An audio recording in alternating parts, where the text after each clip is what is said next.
राम मंदिर पर आतंकी हमले की एक बड़ी साजिश का खुलासा हुआ है।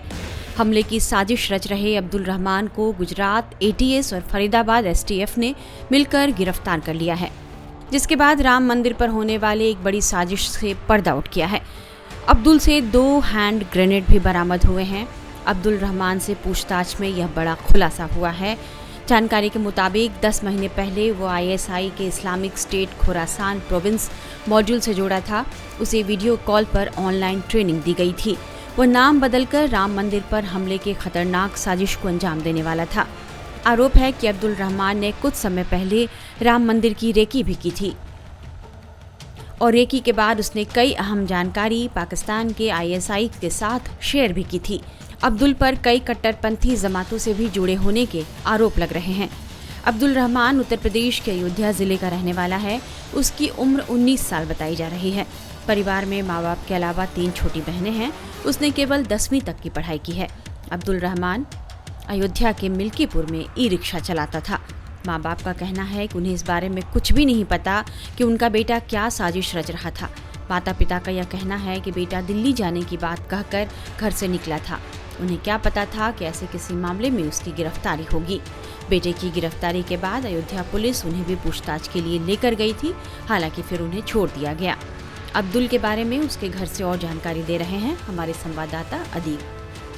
हम इस समय मौजूद हैं मजनई गांव में, जो आता है मिल्कीपुर अयोध्या में, और ये वो घर है अब्दुल रहमान का, जो एक संदिग्ध आतंकी है जिसको हरियाणा से गिरफ्तार किया गया है। ये उसके परिवार वाले हैं, उसके पिता हैं, उसकी माँ हैं, उसके घर वाले हैं।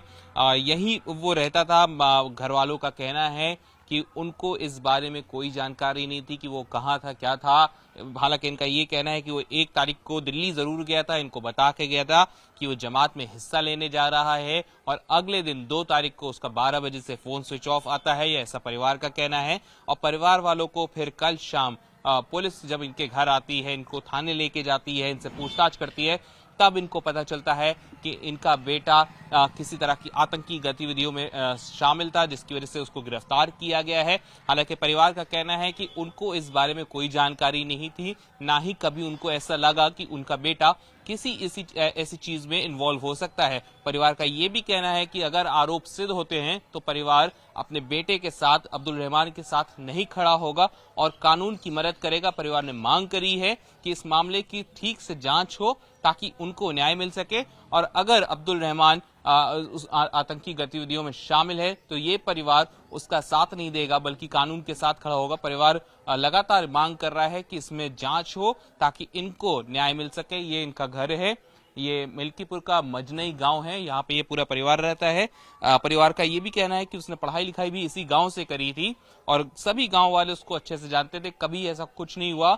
लेकिन जब वो दिल्ली गया, दिल्ली से उसका आना जाना था, वो जमात का हिस्सा में रहता था, जमात में आता जाता था, और इस बार जब दिल्ली गया, 1 तारीख को दिल्ली गया, कहने लगा रमजान शुरू हो रहा है, दिल्ली में जाएंगे, और उसके अगले दिन उसका फोन स्विच ऑफ होता है। और फिर कल परिवार को सूचना मिलती पुलिस से कि उसको गिरफ्तार किया गया है क्योंकि वो आतंकी गतिविधियों में संलिप्त था। हमारे संवाददाता ने संदिग्ध आतंकी अब्दुल रहमान के माता पिता से भी बात की।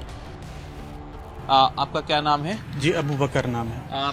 क्या हुआ है? आपके बेटे को पुलिस ने गिरफ्तार किया है, एटीएस ने गिरफ्तार किया है। उनका कहना है कि ये आतंकवादी जो है गतिविधियां थी उनमें संलिप्त था।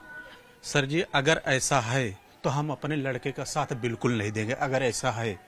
लेकिन अगर फंसाया गया है तो उसमें भाई इसकी छानबीन की जाए कि हमारा लड़का निर्दोष है, क्या है। और इसके बारे में आज तक हमको कभी घर में या किसी को कुछ भी नहीं बताया। यहाँ तक कि हम तो बाप हैं, हम तो उसकी तारीफ ही कर सकते हैं, करेंगे। अब आप पूरे मौजा में उसका एक बार पूछ लीजिए कि वो किस मिजाज का रहता था, यानी वो उसका मिजाज ही कैसा था। चाहे जिसे पूछ लीजिए कि एकदम सीधा साधा, न किसी से लेना न देना। ये बैटरी रिक्शा चलाता था। 1 तारीख को यहाँ से हमको बोला कि हम जा रहा हूँ दिल्ली, और उससे पहले एक बार गया था और दिल्ली। तो दिल्ली क्या करने गया था? वहाँ पे एक मस्जिद है मरकज निजामुद्दीन, तो बोला वहाँ पे हम जा रहा हूँ, वहाँ पे मस्जिद में रहूंगा, रमजान का महीना है, 2 दिन रहूंगा, हमारे दोस्त लोग भी हैं, फिर मिलके मैं चलाऊंगा। फिर यहाँ से 1 तारीख को जब गए तो 2 तारीख को हमारी बात हुई, तो जिसके साथ में गए मैं उससे भी बात किया, तो बोले हाँ मेरे पास थे, अभी यहाँ से मस्जिद के लिए रवाना हुए हैं। फिर उसके बाद 11 बजे हमने हमारे लड़के से बात हुई। फिर 11 बजे उसने कहा कि मैं भाई मरकज के मस्जिद में अब्बा मैं हूँ यहाँ पे, अभी मैं मिलजुल कर कल या परसों में बुधवार को मैं आ जाऊँगा। मैं बोला ठीक है। उसके बाद फिर 12 बजे उसका मोबाइल स्विच ऑफ हो गया।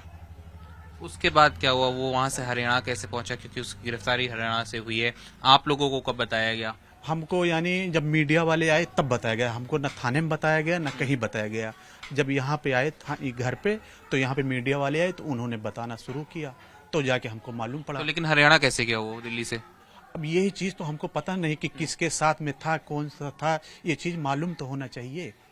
और किन लोगों के साथ गया था? वो यहीं गांव के थे? नहीं, फैजाबाद के थे। नहीं, उससे पहले जब गए थे जुलाई में जब गए थे तो फैजाबाद के लोग थे उसके साथ में, तो 4 महीने के लिए गए थे। तो वहां से यानी वो आए थे 24 नवंबर को घर पे आए थे, उनका वक्त पूरा हो। पहले गए थे दिल्ली में 40 दिन थे। उसके बाद फिर गए थे विशाखापट्टनम से वो आए थे यहाँ पंजाब से सीधा घर आ गए। तो ये बैटरी रिक्शा मैंने लिया है। इतनी जगह क्या करने जा रहे थे? विशाखापट्टनम पंजाब क्या सब यहाँ सब क्या करने गया? जैसे जमात लाइन है ना, तो तबलीगी जमात, तो उसमें जैसे गांव के एक बच्चे लौंडे या बूढ़ बुजुर्ग सब जुड़ते हैं। तो वो जाते हैं यानी अपना यानी कि दीनदारी, यानी कि अपना झूठ नहीं बोलना, अपना जहाँ पे रहो अपने बड़ों से इज्जत करो, छोटों की शफकत करो, किसी का यानी हक न मारो। तो वही सीखने के लिए वो गए थे। अच्छा। अब हमको क्या पता है कि वो सीखने गया है, उसके दोस्त लोग क्या करेंगे इसके बारे में हमको कुछ भी पता नहीं। यहाँ तक कि कल शाम को जब थाने से आए तब जाके हमको यहाँ पे पता चला कि वो किसके साथ ऐसा हुआ है। क्या उम्र है उसकी? उसकी उम्र है 18 या 19 के बीच में है। अच्छा जी। और पुलिस ने आप लोग को जब कल थाने ले गई तो पुलिस ने आप लोगों से क्या पूछा? हम उसी के बारे में पूछी कि वो कब गया था। मैंने पूरा जब से गया था 4 महीने उसका पूरा उनको हमने बता दिया। अच्छा। कि जैसा आपको बता रहा हूँ हमने उनको भी बताया। आपसे कुछ बात हुई हो? आपको कुछ कभी बताया हो? नहीं, हमसे कभी नहीं बात हुई। हाँ। कुछ नहीं बताया इसके बारे में किसी को भी, यहाँ तक कि पूरे मोहल्ले में किसी को भी कोई खबर नहीं किया। क्या कर रहा है, क्या कुछ ऐसा करेगा, किसी को भी नहीं पता।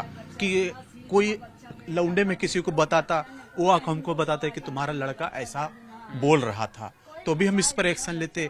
सब लोग ये बोलते तुम्हारा लड़का सीधा है, तो हम भी इसमें तो मेरा लड़का सर इसमें हमारे लड़के को फंसाया गया। बस हमारे लड़के को फंसाया गया, इसको फंसाया सर। उसको फंसा दिया वहाँ ले जाके, और कुछ वहाँ नहीं। पे ले जाके नहीं तो किसने फंसाया? यही तो मालूम नहीं पड़ पा रहा है। जब यहाँ से बताया कि हम जा रहा हूँ दिल्ली अपने दोस्त से मिलने, तो मैं बोला दोस्त से बात भी करा, तो ये बात भी नहीं कराया हमसे। दोस्त का नाम बताया? कुछ भी नाम नहीं बताया।